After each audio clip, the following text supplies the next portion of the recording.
शिव की उदारता किसको कहते हैं, शंकर की करुणा किसको कहते हैं, शिव उपासना किसको, शिव दिखने लगे हर जगह, हर घड़ी, हर पल, हर क्षण।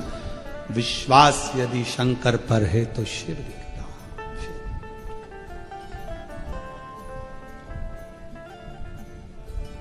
शिव के बिना कुछ नहीं दिखता। महाराज अर्जुन ने नियम ले लिया कि मैं, भगवान कृष्ण ने कहा है कि शिव की आराधना करना बिना आराधना के मतलब। अर्जुन ने नियम लिया, जब तक मैं शंकर भगवान की पूजन नहीं करूंगा, आचमन नहीं करूंगा, शिव के जल का प्रोक्षण नहीं करूंगा, शिव के जल का, तब तक मैं कोई कार्य नहीं करूंगा। अर्जुन ने नियम लिया, लग गया। रोज प्रतिदिन अर्जुन किसी ना किसी शिवालय में पूजन करते। शिवालय नहीं मिलता तो पाषाण पूजन करते। पाषाण पूजन नहीं कर पाते तो पर्वत को शिवलिंग मानकर उसकी आराधना कर लेते। जल चढ़ाकर उस जल को अपने ऊपर छीट लेते, आचमन कर लेते। अब शंकर जी पे चढ़े हुए जल का कितना महत्व है, स्कंद पुराण कहती है। कौमार खंड वर्णन कर रहा है कि अर्जुन समुद्र तट, दक्षिण दिशा में समुद्र के तट पर पहुंच गए, जहां पर 5 तीर्थ विराजमान थे। 5 कुंड, 5 तीर्थ ऐसे थे जहां पर संत स्नान करने नहीं जाते थे। अर्जुन वहां पहुंच गए। संतों ने रोका, ये अर्जुन, तुम 12 वर्ष का तप कर रहे हो, साधना कर रहे हो, तीर्थ यात्रा कर रहे हो, 12 वर्ष वन में रह रहे हो, पर इन 5 कुंड में स्नान मत करना। ये 5 जो कूप हैं, 5 जो तीर्थ हैं, इसमें जो जल है, जल के अंदर एक एक मगरी रहती है। मगरी मतलब मगर की पत्नी। मगरी इसमें रहती है। वो मगरी जो अंदर जाता है उसको खींच लेती है, खा जाती है। पर अर्जुन ने हाथ जोड़कर संतों से कहा कि मैं बिना तीर्थ के यहां से जाऊंगा नहीं, स्नान तो मैं करूंगा कुंड में, शिव की आराधना करूंगा। अर्जुन, वो मगरी तुम्हें खा जाएगी। अर्जुन विचार नहीं करे रत्ती भर भी।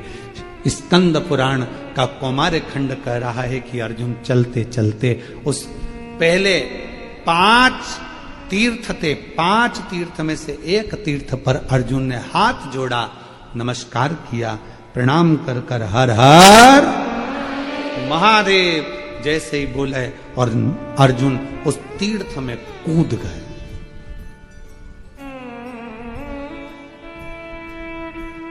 जैसे ही अर्जुन तीर्थ के अंदर कूदे, वो मगरी ने पकड़कर खींचना प्रारंभ किया। वो अंदर ले जा रही है।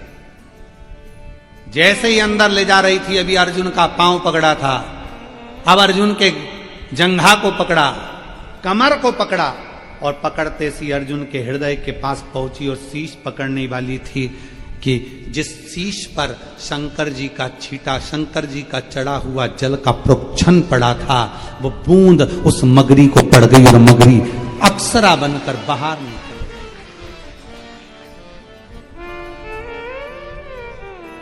अर्जुन भी बाहर थे, वो मगरी भी अप्सरा बनकर बाहर, बिल्कुल सुंदर स्त्री बनकर, बहुत सुंदर स्त्री बनकर बाहर।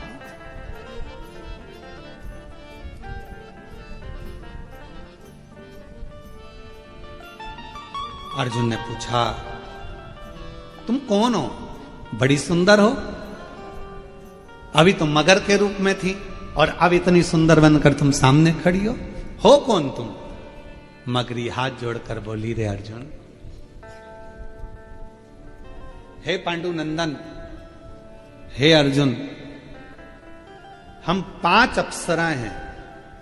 मेरा नाम वर्चा है, दूसरी मेरी सोरमेयी है, तीसरी सामेयी है, चौथी बुदबुदा है और 5वें नंबर की लता है। हम 5 अप्सराएं हैं और देवलोक में रहती हैं, बड़ी सुंदर हैं हम पांचों की पांचों। एक बार अपनी सुंदरता का भाव जानकर हम सब नंदन वन पहुंच गए, जिस वन में कुछ संत बैठकर शंकर भगवान की आराधना कर रहे थे, साधना कर रहे थे, शिव की अर्चना कर रहे थे। और शिव महापुराण में पहले भी वर्णन किया, आज फिर आपको कहते हैं, एक बात याद रखना, यदि कोई शंकर की आराधना में डूबा है, साधना में डूबा है, भजन में डूबा है, कोई शिव नाम की भक्ति में डूबा हुआ है, निवेदन है, उसको कभी भी आप ना तो उसको परेशान करिए ना उसको कष्ट दीजिए, नहीं तो व्यक्ति को भोगना बहुत कुछ पड़ता है, बहुत। अर्जुन, हम नंदनवन में पहुंचे और नंदनवन में पहुंचने के बाद अर्जुन, हमने देखा कि एक संत शिव की आराधना में लगे हुए थे, शिव आराधना में लगे थे। तभी हमारे मन को भाव उत्पन्न हुआ, हमने उनको अपनी ओर आसक्त करने के लिए नई नई लीला करना प्रारंभ कर दिया। नई नई हम उसको अपना करने के लिए नई नई लीला करने लगे।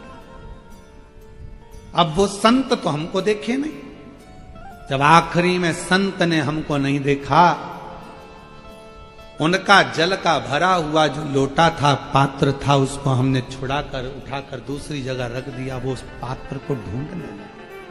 पात्र, शिव महापुराण की कथा कहती है, महाराज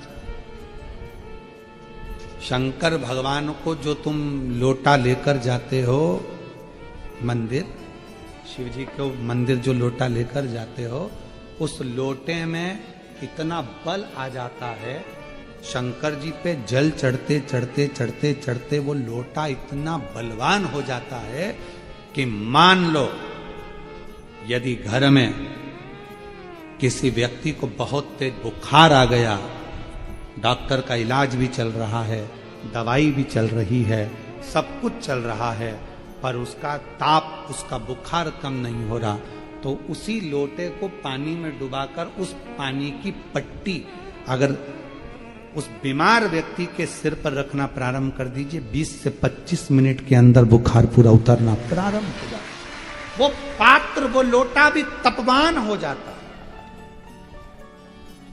अभी तक अप्सराओं का कुछ नहीं बिगड़ा था, अभी तक अप्सराओं का बाल बांका नहीं हुआ था, संत को अपनी ओर आसक्त कर रही थी, अप्सरा का कुछ नहीं बिगड़ा था, अभी तक कुछ भी नहीं बिगड़ा, कुछ भी नहीं। उन अप्सराओं का कुछ भी नहीं गया, उन अप्सराओं का कुछ भी नहीं बिगड़ा, पर अब वो अप्सरा, अभी तक उनका कुछ नहीं बिगड़ा, कुछ नहीं। शिव कथा में वैष्णव संप्रदाय, वैष्णव संत आए, उसके लिए साधुता है, शिव कृपा बनी रहे। अर्जुन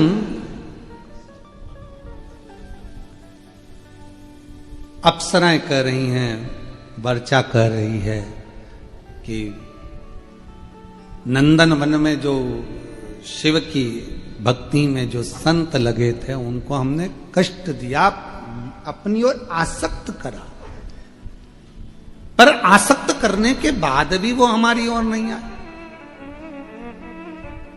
तब हमारे मन में भाव आया, पात्र रखा था जिससे वो जल चढ़ा रहे थे शिव को, और उस पात्र में बड़ा बल होता है, बहुत बल। जैसे आज सारी जितनी पूर्णिमा होती हैं, उन पूर्णिमा में आज की जो पूर्णिमा है, शरद पूर्णिमा, वो बहुत मायने रखती है,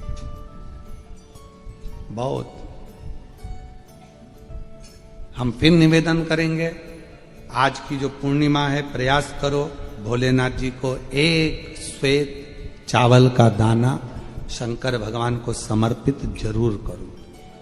और रात्रि के समय पर जब चंद्र पूर्ण आनंद के साथ में हो, और यदि कोई शरीर में बहुत ज्यादा कोई रोग ग्रसित हो गया है, कोई चर्म रोग हो गया है, कोई शरीर में कोई भयंकर रोग हो गया है, तो छोटी सी बेलपत्र शंकर भगवान पर चढ़ी हुई चंद्रमा की रोशनी में चंद्रमौलेश्वर महादेव का नाम लेकर औषधि के रूप में उसको चबा चबा कर खा लो चंद्रमा की रोशनी में, उससे वो औषधि का काम करेगी और तुम्हारे रोगों को समाप्त। चंद्रमौलेश्वर महादेव का स्मरण। कौन से महादेव? चंद्रमौलेश्वर। और चंद्रमौलेश्वर महादेव की। चंद्रमौलेश्वर शिव उपासना ये बहुत और आज तो सुंदर शरद पूर्णिमा है, बाबा की बड़े आनंदमय स्वरूप है। चंद्र की रोशनी में आप लोग तो खीर खाते ही हो, पर साथ में एक बेलपत्र का प्रयोग भी जरूर कर कर देखो, वो आपकी जिंदगी में ना जाने कितने रोगों को समाप्त कर देगा, कितने रोग।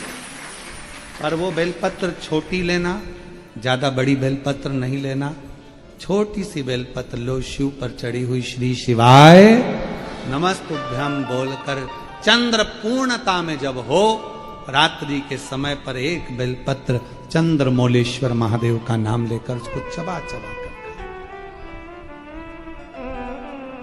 जिसको खाने पर मुंह में छाले हो जाते हैं या छाड़ छाड़ हो जाता है तो उसको पीस लो, पीस कर बाहर बैठकर गोली लेकर उसको पानी से निगल जाओ, पर उसको खाओ औषधि के रूप। कहते हैं शरद पूर्णिमा की रात्रि की चंद्रमा की रोशनी एक ऐसी रोशनी होती है जिसमें जितनी औषधीय पौधे होते हैं उसमें एक बल उत्पन्न हो जाता है जो हमारे शरीर के सारे रोगों को समाप्त कर देता है, सारे। आपके यहाँ खीर रखते हैं, हमारे यहाँ हम हमारे कुबेरेश्वर धाम पर हम बेलपत्र रखते हैं रात्रि के समय पर, और वही बेलपत्र जब कोई बहुत ज्यादा तकलीफ में होता है तो वही बेलपत्र का चूरा बल सूख जाती है उसको दे देते हैं, भाई यही पाते रहो, वो औषधीय तत्व है।